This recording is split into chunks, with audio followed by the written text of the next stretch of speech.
Günaydınlar efendim, hoş geldiniz, sefalar getirdiniz. Artık bahar gelecek diye ümit ederek bir güne daha uyandık. Neler oldu? En önce yarım kalan haberleri bir tamamlayalım, neler olduğuna dair. Şu kadın savcımız var ya efendim, benim çok takdir ettiğim, beğendiğim, helal olsun dediğim, Tunceli'deki cinayeti ortaya çıkaran 3 tane kadın savcıdan biri. Efendim neymiş, Adalet Bakanı istemesi olmazmış. Kadın piyonmuş, düğmeye bas demişler. Ya öyle ya da böyle. Basılmış mıydı 6 senedir? Kamu vicdanı rahatladı mı, rahatlamadı mı? Kadın çalışmış mı, çalışmamış mı? Hepsini boş verin. Koskoca Türkiye Cumhuriyeti'nde 3 tane kadın başsavcıdan biri olmayı başarmış mı, başarmamış mı? Yani kadını övmek millete nasıl battı böyle ya? Ya bırak Adalet Bakanı bilmem neyi şunu bunu kim düğmeye basmış ne basmış. Evet, çok büyük güçler isteseler adaleti en yüksek yerden geri döndürebiliyorlar. Ama bu bizim Ebru Savcı'yı beğenmememiz için bir sebep değil herhalde, değil mi? Şimdi e, verelim, bakın yakalandı valide, oğlu da, vali bir de havalarda, Tunceli valisi, eski valisi. Ben valiyim, emniyete vermem falan, böyle şey ne o, ifade vermem havalarında takılıp tutuklanıyor tabii. Verelim, bakın aynen böyle gidiyor. Sen valiymişsin. Şu halde imparator olsan ne yazar yani? Karga tulumba gayet güzel götürüldün kardeşim. Kime ifade verirsen ver, katil babasısın. Yani öyle olduğunu düşünülüyor. En azından oğlun da seninle aynı şekilde tutuklanıyor. Oğlu tutuklandıktan sonra bir de linç girişimi var. Yani etrafında 10 polis oğlanı koruyamıyor. Halkta öyle bir nefret ve öfke birikmiş. Siz de geliyorsunuz Ebru Savcı'ya, Adalet Bakanı istedi de öyle oldu yani. Yapmayın böyle şeyler ya. Birbirimizi, Türkiye'nin 3 kadın savcısından birini bir yüceltelim ya. Bir rahat bırakın da yüceltelim. Bu da az önceki valinin oğlu efendim. Yine aynı soruşturmada tutuklanan Tunceli Vadisi Tuncay Soner'in oğlu. Bakın böyle gidiyor. Biliyorsunuz cinayetin işlendiği gün kızın evinin önünden 50 kere geçmiş sebepsiz yere, böyle bir ileri bir geri falan. Tabii 700 saatlik kamera kayıtları izlendikten sonra ortaya çıkıyor bu ve şu halde. Yani halkı susturamıyorsun artık. Ya helal olsun diyorum, başka da bir şey demek istemiyorum yani. Böyle bir savcımız var, biz halen konuşuyoruz ileri geri. Bakalım burada. Genç kız Gülistan neredesin? ve acılı ailesi. Her şey karanlıktaydı. Sonra o ortaya çıktı. Başsavcı olarak Tunceli'ye atandı. Ebru Cansu. 6 yıldır kayıp olan Gülistan Doku hakkındaki dosyayı raftan indirdi. Bu sessizliği bozmaya kararlıydı. Ben de bir anneyim diye yola çıktı. Bu kente benim başsavcım, adaletimizin, bizim Cansu'yu olan Ebru Cansu geldi. Başsavcı Ebru Cansu, Gülistan Doku soruşturması için özel ekip kurdu. Tüm kamera kayıtlarını, şüpheli plakaları yeniden inceledi. 700 saatten fazla görüntüyü analiz ettirdi. Ve sonra Türkiye'yi sarsan o hamle geldi. 7 ilde eş zamanlı operasyon, gözaltı kararları. Yıllarca dokunulmayan herkese dokundu. Peki Tunceli Başsavcısı Ebru Cansu kimdir? Çorum'da doğdu. 2001 yılında Marmara Üniversitesi Hukuk Fakültesini bitirdi. 13 yıl avukatlık yaptıktan sonra savcı oldu. Önce İstanbul, sonra İzmir Seferihisar'da görev yaptı. Temmuz 2024'te de Gülistan Doku soruşturmasını üstleneceği Tunceli'deki makamına oturdu. Ebru Cansu, Türkiye'nin 3 kadın başsavcısından biri olarak görevini sürdürüyor. Ne olacaktı? Yani gurur duymayalım mı biz şu savcıyla şimdi? Ben dün savcıyı övünce suçlu mu oldum? Bırakın, Adalet Bakanı istemiştir. Gündem değiştiriliyor. Kardeşim neyse ne. Bu kadın yaptı üzerine düşeni fazlasıyla. 3 başsavcıdan biri olmak bile şu ülke nüfusunda. Hani böyle 2 karış topuklu giyip rujunu sürüp böyle çıkkıdı çıkkıdı çıkkıdı dolaşan avukatlar, şakkıdı şukkudu e, adliye koridorlarında poz verenler, malum avukatlar, adları sanları mafyalarla, alkollerle, bilmem nelerle. Bu kadın savcı olmayı tercih etmiş. 3 taneden biri olmuş. Aslan gibi de 6 yıldır aydınlatılamayan cinayeti çıkarmış ortaya. Sezar'ın hakkı Sezar'a güzel kardeşim. Ben savcımızı tebrik ediyorum. Böyle cumhuriyet kadınlarını her an her yerde görmek istiyorum efendim. Ya fikriniz Özlem Hanımcığım, yani bu çok böyle enteresan bir fikir değil ki. Adalet Bakanı'nın istemiş olması da acayip bir şey değil zaten. Savcının bu kadar çalışıp ortaya çıkarmış olması marifettir. Marifeti teltif edin ya. Bu kadar zor mu? Fikriniz, herhalde bu ülkede bir Adalet Bakanı var ve bütün savcılar ona bağlı. Evet. Yayındayım. Nasıl açıklayabilirim 15 kere telefonu kapamadıktan sonra? Canlı yayındayım şu an. Herkes sizi dinliyor. Tam 15 kere kapadım. Ve halen konuşuyorlar yani. Ve biliyorlar ve akrabalarım. Yapacak bir şey yok işte. İnsanlar böyle arkadaşlar. Şimdi garip bir görüntü elime geçti. Daha doğrusu hepiniz sosyal medyada görmüşsünüzdür eminim. Telefonu kapamaktan başka çare kalmadı.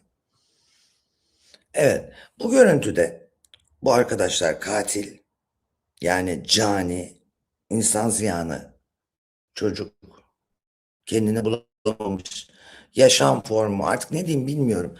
Anne babayı da suçluyorum eşit derecede. Çünkü anneyle de ilgili bir şey öğrendim. Anne rehber öğretmene kızmış çocuğu çağrıldığı için. Sadece neden benim çocuğumun çantası aranıyor diye hocalara kızmışlar, okulun eski müdürüne. Ve efendim hemen şöyle gösterelim. 2 hafta önce bir güzellik salonunda yine o hani hoş bir edası var ya, belki tamam olabilir, cinsel yönelimi de bu yönde olabilir bu çocuğun. Ama bu çocuk rehabilite edilmeliydi. Bakın şöyle bir hali var güzellik salonunda. Görkem buraya gel. Beni alma videoya bak. Görkem buraya gel.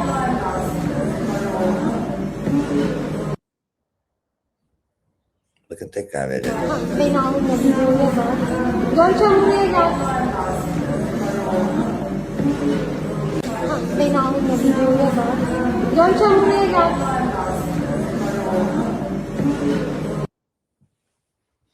Burada kendini buluyor. Burada mutlu, farkında mısınız? Burada çok hoş, mutlu, rahat. O omzunu açarken, o etekliyken de. Hatta şöyle bir şey var. Baba onun bu kadınsı hallerinden sıkıldığı için erkek ol, erkek adam, silah taşır, aslanım hadi gel bir silah milah. Fakat bir yandan da çocuğu dövüp boğmaya da kalkıyor. Yani bu çocuğun doğuştan zaten psikolojik bozuklukları var. Ailede güya sözde eğitimci ve sözde eğitimli ailede bunu yapıyor. Baba da kardeşim istediğin kadar sen en büyük birinci dereceden emniyet müdürü ol.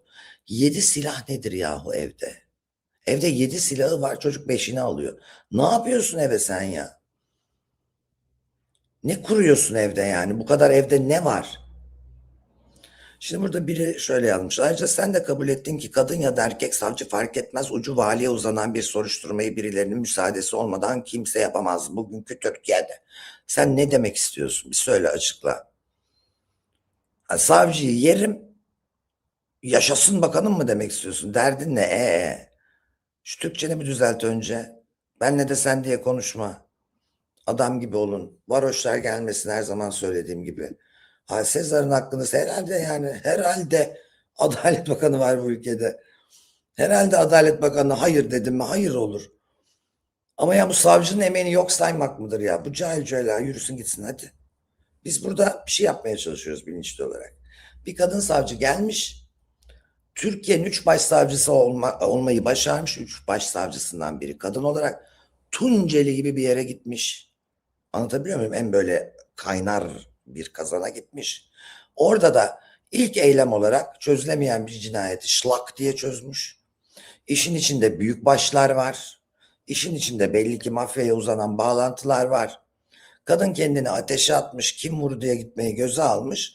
Burada halen cahil cühela gelmiş. Ama ya bir yürüyün gidin ya. Kadın Adalet Bakanı'na bağlı, herhalde bakanın haberi olacak. Bu cehaleti bir atın üstünüzden. Birilerine hakkını vermeyi öğrenin. Ne kaybedersiniz? Ya ben burada bunu yapıp bu savcıyı övüp savcının başarılarını size gösterirken bir yandan da dün TikTok'ta kıçını başını açan kızları gösteriyordum, değil mi? Ne diyordum? Böyle olun, böyle olmayın. Ya bunu anlayacak kafanız mı yok sizin ya? Beni gençler de izliyor. Okula gidenler de izliyor. Kıç açmakla bir şey olunmuyor. Şöhretin böyle iyisi de var. demeye çalışıyorum. Özellikle genç kızlarımıza. Başka bir tavsiyeniz varsa genç kızlara, genç kadınlara, başarılı kadınlara, cesaretli kadınlara, aslan gibi bu işi yapan kadınlara siz kanal açın, orada anlatın arkadaş. Allah Allah, Allah Allah. Savcı övmek baronun emeğini silmek değildir. Teşekkür ediyorum Meral'cığım. Yani şurada şu işin mantığını anlamayan takipçi istemiyorum. Benim bunu niye yaptığımı anlamayan takipçi istemiyorum arkadaş. Cahil istemiyorum, sevmiyorum. Şimdi bir başka konuya geleceğim efendim. Ebru Cansu'yu da anlattıktan sonra bu çocukla ilgili, yani eteğini giyiyor, bluzunu giyiyor, gidiyor güzellik salonuna gidiyor, onu yapıyor. Bu çocuğun cinsel tercihi değil problem olan. O cinsel tercihi bu kadar bastırıp saptırıp aileyle bunu bu sorunlu hale getirip umarsızca sosyopatlaşıp, ruhsuzlaşıp, empati yeteneğini yitirip yaptığı katliam. Bir olay var. Ya bir aile bunu nasıl görmez? Bak, sınıf arkadaşı anlatıyor. Kız anlatıyor. Birebir. Kendini nasıl yaraladığını, nasıl bunalıma girdiğini, okuldaki bütün garip davranışlarını anlatıyor. Ve bu çocuğu eğitimci anası sarıp sarmalamıyor. Enteresan. 4 yıldır aynı sınıftayız. Tüm gece internette dolaştığı için genellikle uyuyordu okulda. İngilizcesi bayağı iyiydi, Türkçesinden daha iyiydi. Sınıf sessiz olduğunda ağlardı, ağlama sesleri gelirdi bayağı. Derste bir şey üzüldüğünde kalemle deşerdi, kolunu deşerdi. Sırası çantaları falan kan dolardı. 5. sınıfta çantasını boğazına dolamıştı, kendini boğmuştu. Arkadaşı vardı, 2 tane bizim sınıftan konuştu. Onlara demiş, sınıfa okula silahla saldıracağım gibi bir şeyler demiş. Böyle şeyler yapacağım diye. Onlar da gülmüş, dalga geçiyor sanmış. Eski müdür yardımcısı her girdiğinde arar da babası da o yüzden benim çocuğumun psikolojisiyle oynuyor. Kimseninkini aramıyor, benim oğlumun çantasını arıyor diye. Şimdi senin oğlun normal değil ki, tabii ki kimseninkini aramayıp seninkini arayacak. Sen niye benim oğlumu... Oğlan kendine zarar veriyor çantasından çıkardığı alet edevatla. Yani sen o gidip alnından öpüp helal olsun senin gibi müdür yardımcısına. Allah razı olsun oğlumu düşündüğün için. Oğlumdaki garipliği herkesten önce sen sezdiğin için iyi ki varsın diyeceğine çocuk bravo ya Tülin. Çocuk aslında çığlık çığlığa hüngür hüngür ağlayarak, kendine zarar vererek, bir yandan da çalışıp İngilizce 2 sene de kendi öğrenip böyle, yani zekası da var, yok değil. Zaten sosyopatların problemi zekasızlıkları değildir, vicdansızlıklarıdır, duygusuzluklarıdır. Zeka vardır, duygu yoktur. Empati yetenekleri yoktur. Acımazlar. Ne hayvana, ne çocuğa, ne ona, ne buna. Ya çocuk çığlık çığlığa ben geliyorum demiş ve oturup izlemişler sadece. Hiçbir şey yapmadan oturup izlemişler. Ve baba bunu görüyor, müdüre kızıyor. Anne de rehber öğretmene kızıyor. Düşün, aynı okulda edebiyat hocası ya anne. Sen neden benim oğluma işte böyle yapıyorsun, böyle uyarıyorsun, şöyle ediyorsun. Rehber öğretmenler çoğalmalı arkadaşlar.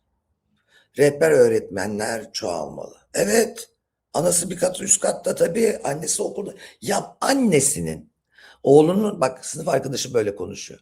Oğlunun kendini yaraladığı, ağladığı, arkadaşsız olduğu, problemli olduğu, herkesin onunla alay ettiği veya işte İngilizce dersinde çıkıp şıkır şıkır dolandığı, böyle. Bunları annesinin duymuyor olması mümkün mü acaba arkadaşlar? Mümkün mü? Değil. Mümkün değil. O yüzden benim size söyleyeceğim şu ki evlatlarınıza ve başkalarının evlatlarına da sahip çıkın. Etrafta görürseniz böyle birini uyarın. En kötü ihtimal sosyal güvenlik hizmetlerine haber verin. Yani komşumuzda böyle bir çocuk var. Ailesi tarafından şiddet görüyor. Kendi davranışları da böyle. Şikayetçi olun. Bakın bundan sonra artık bizim toplumda daha bilinçli bu konuda. 1 değil, 2 değil çünkü. Şimdi bu çocuk da zavallı. Evet, zavallı bir yaşam formu. Başka bir konu. Dün kara gübreyi getirmiştim ekrana, TikTok fenomeni kara gübre. Canlı yayında bir kadını bıçak darbesiyle yaralayıp eli ve kolu kan içinde polis arabasına binip Canlı yayını kesmeyip polis ondan kimlik isterken halen video çekiyordu Karagübre. Karagübre efendim tutuklandı. Allah'a bin şükür, zaten tutuklanmasa da artık ben yuh diyecektim yani. Yuh diyecektim artık. Buna bir yuh demek gerekiyor. Nerede o ya? Hah, TikTokçu. TikTok. Bunlara sosyal medya fenomen filan demeyin. TikTokçu deyin. TikTokçu. Böyle tutuklanıyor. Şimdi ne güzel ekrana çıkıyorum diye burada da mutludur. O çenesi yine durmuyordur yani. Acil rehabilite. Bak dünkü halleri. Ya insan şu halde, şu pozisyonda video mu çeker ve polis arabasına buna devam mı eder? Ve insanlar buna kalp mi atar? Yani ne yapacağını şaşırdılar. Ne yapacağını şaşırdı insanlar. Buna para mı atar ya? Ay Salih abi, hanım çok haklısınız. Bu kadın bunları yaptı dün. Sonra polis arabasından canlı yayına devam etti. Polis nasıl izin verdi ya? Alsana şunu telefonunu elinden. Bu zaten daha vukuatlı bir kadın. TikTok'ta meşhur böyle rezillikleriyle. Yani inanılır gibi değil. Yani hafif yaralı Allah'tan diğer kız ama böyle bir terör. O kızda bıraktığı yara, yani ruhi yaradan bahsediyorum. Bak bak. Bedel ödendi, tamam mı? Bedel ödendi.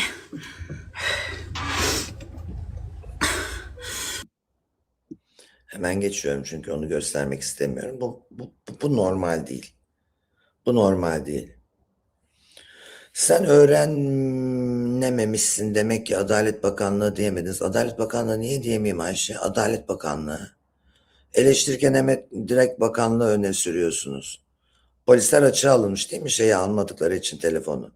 Ne diyorsun Ayşe? Ne diyorsunuz? Ben sizi anlamıyorum. Sizin düşünce yapısını anlamıyorum. Sizin gibi insanları anlamıyorum. Sizin niye buraya gelip beni izlediğinizi anlamıyorum. Anlatabiliyor muyum? Yarım akıllı istemiyorum. Mecbur değilsin kızım, git. Aysel git başımdan. Atilla İlhan'ın müthiş bir şiiri vardır arkadaş. Aysel git başımdan.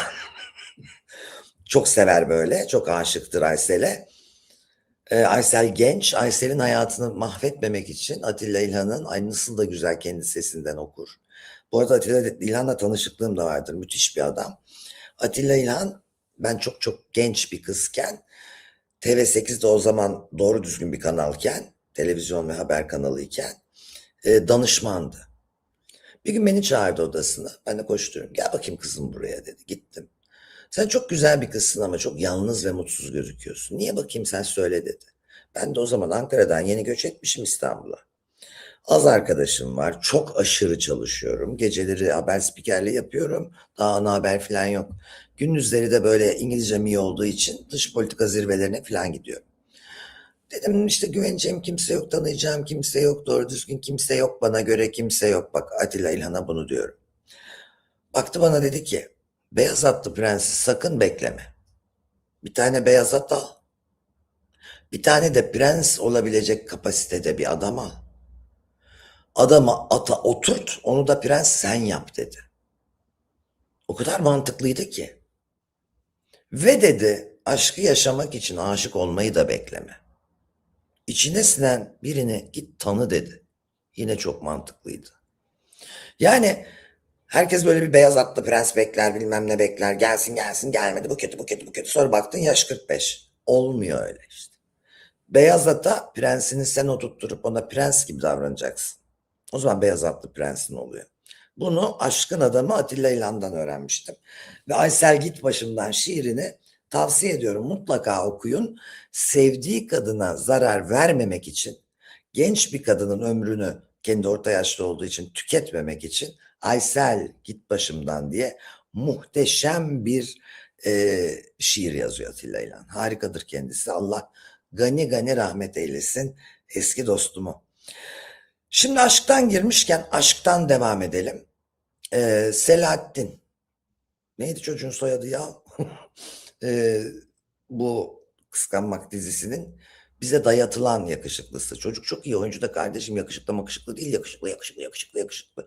Normal bir erkek çocuğu yani. Şimdi burada getirelim eşi neden ondan ayrılıyormuş. Eşi düğün fotoğraflarını falan da silmiş efendim.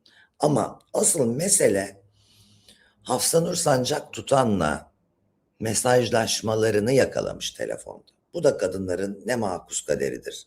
Erkeklerin de makus kaderidir arkadaş. Şimdi bakıyorsun bilmek mi iyi bilmemek mi iyi? Çok kısa işte ekrana da diziyi çevirirken yaşayacak bitecek. Çocukları da var biliyorsunuz eşiyle. Ve belki senin olacak, sen o aldatmayı bilmeyeceksin, duymayacaksın, görmeyeceksin. Evet saflık. Ama bir ömür boyu sürecek, çocuğunun babasıyla birlikte devam edecek, analı babalı bir evliliğin olacak. Öyle bir şey var yani. Bir de tam tersi, bir tesadüf, bir merak, bir kıskançlık seni onu görmeye itti. Gördün, bitirdin evliliği. İşte bundan sonra kopuk hayatlar. Hiçbir zaman bir ayakkabı giyildikten sonra ikinci ayağı rahat oturmuyor. İlk evlilik gibi hiçbiri sağlam temeller üzerinde olmuyor. Hele bir de çocuk varsa. Bir kere olabilir. Bakın her aldatmak ayrılığı gerektirmez. Senin evde ilişkin berbattır, iletişimin kopuktur, kocanla hiçbir şey paylaşmıyorsundur. Artık zaten savrulmuşsundur. Bir de aldattı mı ayrıl. Ama evlilik, özellikle de onlar kadar genç insanların evliliği bir 50 sene sürecekse kalp atışı gibi inişli çıkışlı olacak. Değil mi? Bir yukarıda bir aşağıda. Bir yukarıda bir aşağıda. O zaman da aldatmaktan çok aldatmanın nedenine bakmak lazım. Eğer ben aşığım kadın ben gidiyorum diyorsa tamam yolla. Sende hiçbir suç yoksa yürü git lan de. Ama ikinizde de rehabilite edilebilecek şeyler var ve adam pişmansa bir kerecik affetmeyi dene derim ben. Bir kerecik ama. Çünkü bir kere hatadır. 2 kere artık alışkanlıktır. Bir kereye okey denir, ikinciye alışkanlık denir arkadaş. Tamam mı? Çok teşekkür ediyoruz. Hayırlı akşamlar. Evet. Evlilik fotoğraflarını da silmişler. Burada gördüğünüz gibi eşiyle de mutlular. Ama genel olarak iletişim tükendiyse hiçbir şey zorla düldül diye yürütemezsin. Evet, oyuncuların evlilikleri çok sıkıntılıdır arkadaşlar. Sebebini de söyleyeyim. Şimdi normal bir kadın veya adam evde oturuyor. Kaç kişi beğeniyor? Şimdi ben kapı çalınıp aşığım ulan, kapı çalınıp yanıyorum sana veya yok yani böyle biri gelmiyor. Oyuncuysan, göz önündeysen yüzlerce insan sana her gün yüzlerce sosyal medyadan ve ortamda seni şımartıp yanına geliyor. İkincisi rol arkadaşla aldatmanın açıklamasını size yapayım. Duygular davranışlara dönüşür insan psikolojisinde. Ben seni seviyorsam sarılmak isterim, öpmek isterim, kucaklamak isterim, seni seviyorum derim. Kendimi zaten tutamam yani. Duygularım davranışlara dönüşür. Fakat insan vücudu öyle bir makinedir ki davranışlar da duygulara dönüşür. Yani ben şu anda diye yalan yapay bir kahkaha da atsam, bu kahkaha bende serotonin, dopamin yani mutluluk hormonlarına dönüşür. Ben bir insana bir süre mış gibi davransam, görücü usulü evlilikler gibi, seviyormuş gibi davransam, sevgiye dönüşür. Belki büyük aşk olmaz ama sevgiye dönüşür. İki insana, genç, güzel, libidosu yerinde 2 tane insana, ki kız da çok güzel bir kız. Hadi öpüşün, hadi çok aşıksınız. Hadi onun için şunu öldür, bunu vur, bunu yap. Böyle sarılın şimdi. Baş başa kalın şimdi. Ağlaşın şimdi. Yaptıkça ve onlar bunu uyguladıkça bu çekimin, çünkü birçok eşini sette aldatan var. Bunda Brad Pitt'i de var. Bunun biliyorsunuz Brad Pitt evliyken Angelina Jolie ile tanışıyor sette. Karı kocayı oynarken. Dünyada çok bu.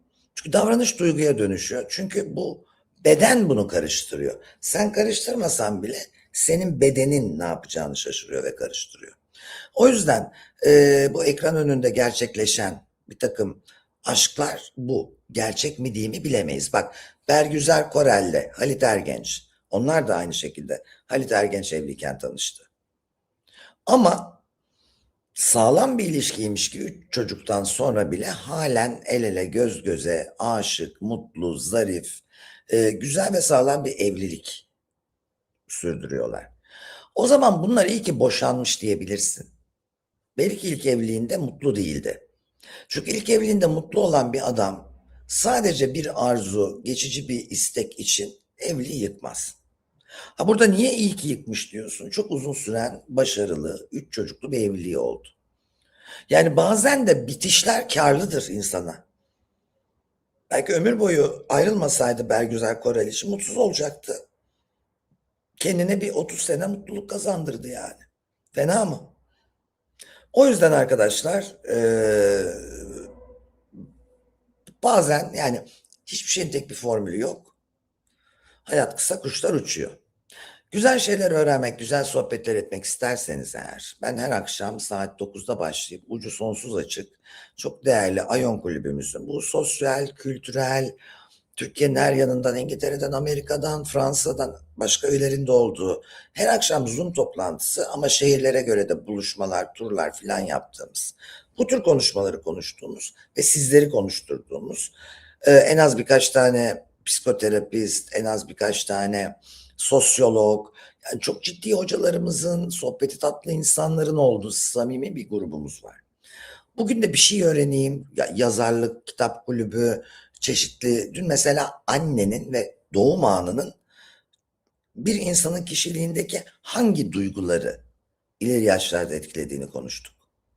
Şunu demeye çalışıyorum, böyle bir dostluk isterseniz, her gece bir şey öğreneyim ulan, her gün oturup ben arkadaşlarımla salatanın kalorisini mi konuşacağım diyorsanız, böyle canınız sıkkın veya yalnızsa, dışarı çıkmayı da çok sevmiyorsanız, gelin şu Ayon Kulübe katılın.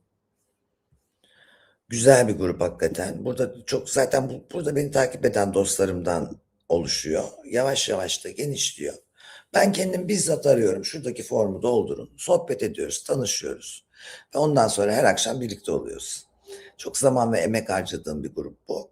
Dostluk grubu yani dostlarım var burada.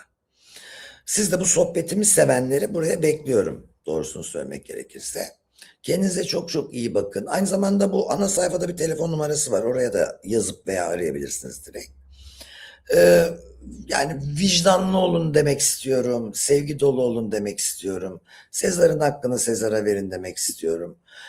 Ee, Öğrenelim bir şeyler tabii. Selahattin Paşalı. Evet efendim. Sizleri çok seviyorum. Sağlık ve sevgiyle kalın. Allah izin verirse yarın yine sağlıklı, güzel bir günde buluşalım hep birlikte. Daha güzel haberler olsun inşallah. Hoşça kalın.